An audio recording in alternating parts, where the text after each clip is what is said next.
Hey guys, what's up? It's time for another episode of From the Crow's Mouth. As usual, I'm your host, Mitch Cumming, lead singer, songwriter, creator, etc. of the band. And sorry guys, we missed one last week. Life just got in the way for me. Crazy 10 days in my personal life and my work life. Once again, I'm on the move. I'm not going to get into details because that's unprofessional, but let's just say we did not see eye to eye on some things. Mostly my paycheck. And anyway, it didn't take me long to get back into the bar scene. Things are opening up. Patio season's around the corner. St. Patrick's Day just happened. The mask mandate is lifted in Ontario. So get ready to see more of my beautiful face walking around the streets of Ottawa. But I digress. That's not what we're here to talk about. Well, sort of. Because there's been a bit of radio silence from the band lately. And I kind of want to address that. But before we do that, maybe you can see I'm feeling a little festive today. Look at this beast of a fantasy drink. Somewhere you'd be sipping this on a beach for sure. And well, I don't really have too many beaches available to me at the moment. This, with the sun beaming in, at least makes you kind of feel like I'm on one. The snow, goodbye. See you later. Sayonara, however you like to say it. Arrivederci. It's gone. It's on the way out, and I couldn't be more ecstatic. And prepping into the summer, get ready to see, with things opening up again, what is in store for Stone Cold Crows. And we're going to talk about that today. But first, I'm going to show you how to make one of these. I love a little drink invented in Florida called Reef Juice. So cheers, and let's make one of those, and then we'll talk.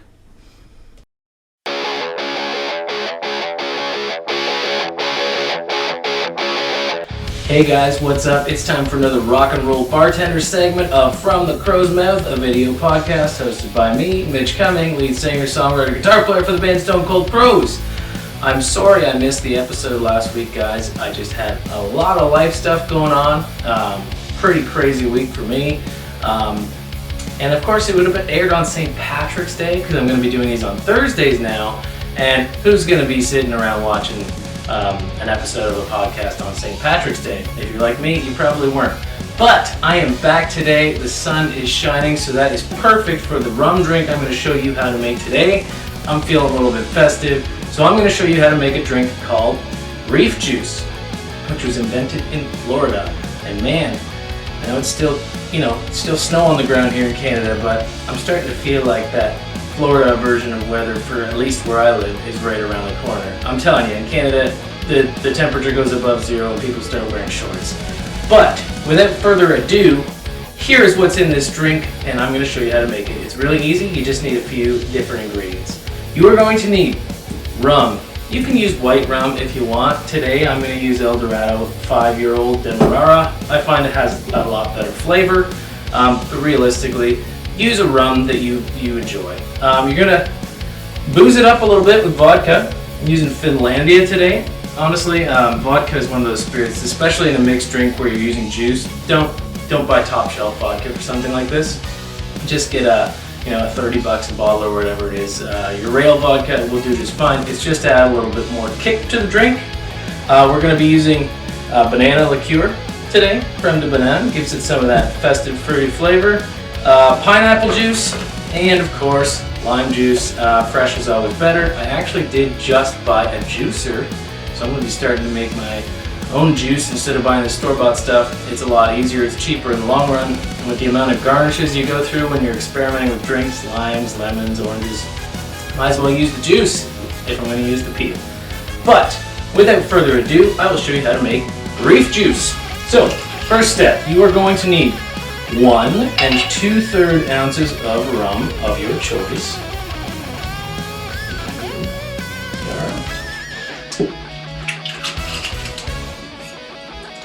Put that into a shaker filled with ice. You're going to use 2/3 of an vodka, 2/3 of an ounce, of course. Well, that's what I'm referring to. That's a little bit more than that, but that's okay. I don't mind. You're going to use 1 ounce of our banana liqueur, creme de banane here.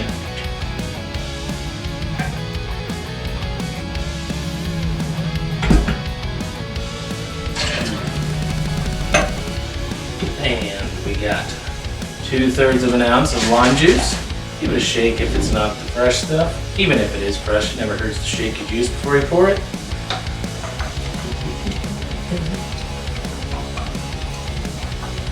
Go. And last but not least, we're going to use 2 full ounces of pineapple juice. Now, you're going to notice probably over the coming weeks, you're going to see the ingredients like pineapple juice, banana, liqueur, stuff like that, coconut. Appears in a lot of rum drinks, and for good reason. They pair really well, and with that warm weather coming, these are the kind of drinks, perhaps like myself, you might like to enjoy while smoking a good cigar. I can't wait. So we got our 2 ounces of pineapple juice. That's everything we need for this drink. We are going to shake.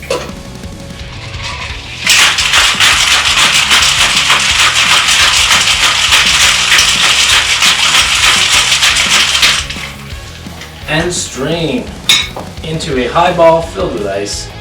You can see it's got a nice, brilliant gold yellow color. You can just see how beautiful that is.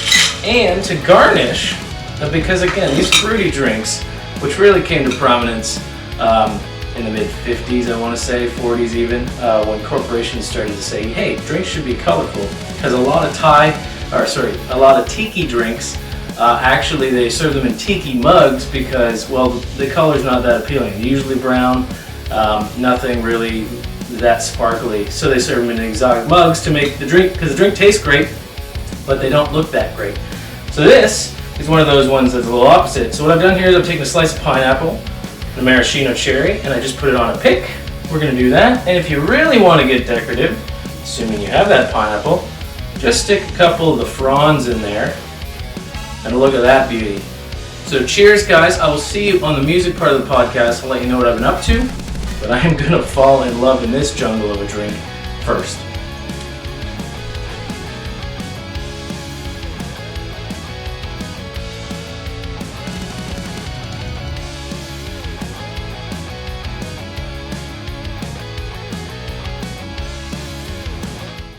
All right, we are back, and we have one of these delicious looking glasses of Reef Juice here. And actually, before I even sip, I know it looks pretty with all the garnish, but without a straw, I'm not really big on straws and drinks, to be honest with you. It's kind of hard to get your mouth in there, so I'm going to take all this fancy garnish, set it on this plate while I sip on this and talk. Oh yeah, that is tropical. There's no other way to put that. Delicious. Actually has a little bit of a kick to it, as there's like 3 ounces of booze in it, but you would never know. That's a good way to get a sunburn, by the way. Keep that in mind for all of you other pasty people out there like myself who burn very easily. It will be sunblock season soon, and don't forget to wear it. Okay, so radio silence. What's been going on? Stone Cold Crows has kind of been quiet since the release. Of our latest single, Perdition at Sea. It came out exclusive to our website, essentially, and thank you for everybody who's purchased it. We really do appreciate the support. And then we just kind of went quiet, which is usually not what you want to do after releasing a song. It's been a little bit different. We've learned some lessons from this style of release, at least I like to think I have, in this crazy digital world we live in. It's more difficult to find people to go directly to your website when they download a song or listen to a song versus using it on their favorite streaming platform. And while we attempted to do that to maintain some level of exclusivity for our fans, it has been a little limiting in terms of reaching new fans. Of course, we are still doing that. We are still connecting with new people regularly, even though things have been a little quiet, and so that's great. There's a lot of other great bands out there right now releasing music on the cusp of things actually staying open. I can't stress how important enough that is, with the ability to book a performance and know that you are almost very likely that when that day rolls around, you're actually going to still be performing. With COVID over the last 2 years, it's been literally a little over 2 years to the date that the first lockdown was enacted, and bands have had a hell of a time trying to get any momentum because you have to plan in advance to book a show. You have to, promote it, market it, get other bands on the bill, get it set up with a schedule. You can't just show up with your gear and say, hey, I would like to play today. That's not how it works. But then, of course, mandates changing on sometimes what seems like a weekly basis. That performance, all that marketing budget that you put into promoting a show goes down the tubes because the show gets canceled because the venue has to shut down again and people aren't allowed to go see live music. It's a lot of money, time, and effort wasted. And so there's been little windows where bands were able to get a quick show together, but there have been a lot of tours rescheduled multiple times, shows rescheduled. And so for those of you not in the music business, I just got to tell you, it's been really hard for musicians to try and gain any traction during this. But hopefully, and I do say hopefully, fingers crossed, that is on the way out. I mean, I know there's still a virus out there, but it feels good to at least have the choice to, go out and do something, without a mask on, or go see a band, or go to a hockey game, or whatever you fancy.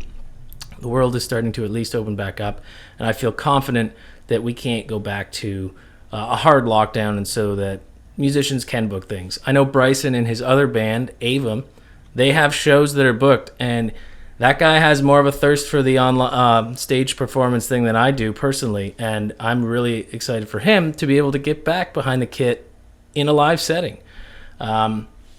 It's great to see, and like I said, there's music from a lot of bands finally being released. Some of this stuff was recorded. For example, a band from Toronto, One in the Chamber, they've been sitting on music for the whole pandemic, like 2 years. Now, for an independent band, that is a long time to sit on music. So I'm really looking forward to that release. It's coming out soon in April. So check that out. You can pre-purchase it or any other thing from them if you want. So check them out. They're pretty good guys, and they're great musicians. And yeah, it's opening back up. But what have we been up to? Well, I feel like for me, I've been working myself half to death at this other job. It's been a very feast and famine kind of 2 years for me. You're either sitting at home on unemployment, waiting to go back to work, scraping by with less money than you need, and then things open up and you work as much as possible. And this last bout, I was working probably close to 50 hours a week, straight nights, and I was just exhausted. Super exhausted, but trying to get that scratch together to once again, do some Stone Cold Crow stuff. And it has been planned out. There are things in the works, but sometimes it's best just to lay low a little bit and regather your troops, and that's kind of what Bryson and I have been doing. And so anybody who has been wondering, what's the band up to? We're just kind of sitting right now. We're getting ready to finish what we have started writing. We need to get some studio stuff back together. We need to get some plans created for how we want to tackle the live performance thing, because that will be key in actually getting out into the world. Man, people have been offering us shows all the time, and I keep saying, look, to do a full set, we need to hire musicians or get some people to join the band. We live in 2 different cities. To this point, it has not been easy to schedule that kind of stuff. So we need to figure out logistics of rehearsal space. We need to figure out logistics of where we're going to get our members. How are we going to do that? Intellectual property and band agreements are a big thing for this. So all sorts of things to worry about, not to mention the kind of music that we have. It's not something you can just show up and jam it out. Unless we actually have everybody in an orchestra show up, we need to arrange for backing tracks, and that means it's got to be played to a click track. And so for those of you who don't know what a click track is, it's essentially a metronome that keeps the band in time with the track on recording, because you can't adjust those on the fly. They are one speed, one tempo, that's it. So you need to be really tight to do that. And so that's something we're also looking at. Not to mention, with Original Sin Part 1, if we were to play the album front to back, that's not 40 minutes of music. Now, Perdition at Sea gets us there, but we would like to add a little more flair. So before we take to the stage, we're definitely going to be releasing some new music. And like I said, it is written and that is the next step. I won't keep you too long today. This is going to be a shorter episode, just because, again, we have been a little bit quiet, but I'm just going to tell you why. Things have been a little crazy, but with everything opening up, that means we're going to be able to open up again. And so in the meantime, enjoy the sun, enjoy some Reef Juice in the sun, and I will see you next week, and we'll get back on track. So cheers, guys, and remember, dare to be different and create cool shit.